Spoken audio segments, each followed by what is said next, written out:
দেশের ৫ অঞ্চলে সর্বোচ্চ ৮০ কিলোমিটার বেগে ঝড় হতে পারে বলে আবহাওয়ার পূর্বাভাসে সতর্ক করা হয়েছে। পাশাপাশি সেই সব এলাকার নদী-বন্দরগুলোতে জারি করা হয়েছে ২ নম্বর সতর্ক সংকেত। এছাড়া দেশের ৯ অঞ্চলে সর্বোচ্চ ৬০ কিলোমিটার বেগে ঝড়সহ বৃষ্টির পূর্বাভাস দিয়ে এইসব এলাকার নদী-বন্দরগুলোকে ১ নম্বর সতর্ক সংকেত দেখানো হয়েছে। বৃহস্পতিবার আবহাওয়াবিদ হাফিজুর রহমান স্বাক্ষরিত দুপুর ৩টা ৪৫ থেকে রাত ১টা পর্যন্ত দেওয়া পূর্বাভাসে এ তথ্য জানানো হয়।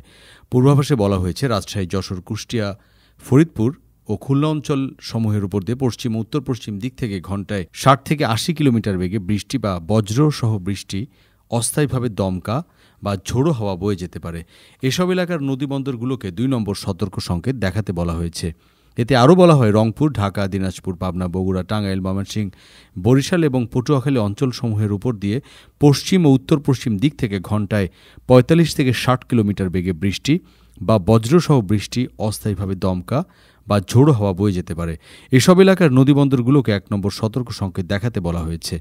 জানা গেছে, চলমান এই বৃষ্টিপাত আগামী রবিবার পর্যন্ত হতে পারে। এছাড়া বৃহস্পতিবার বিকেলে বা রাতে ঢাকায় বজ্রসহ বৃষ্টি হওয়ার সম্ভাবনা রয়েছে। তবে ১৭ মে পর্যন্ত দেশের তাপপ্রবাহের সম্ভাবনা নেই। মে মাসের দ্বিতীয়ার্ধে বঙ্গোপসাগরে একটি লঘুচাপ সৃষ্টি হতে পারে। এ সময় অভ্যন্তরীণ নদীবন্দরগুলোকে ২ নম্বর সতর্ক সংকেত দেখাতে বলা হয়েছে।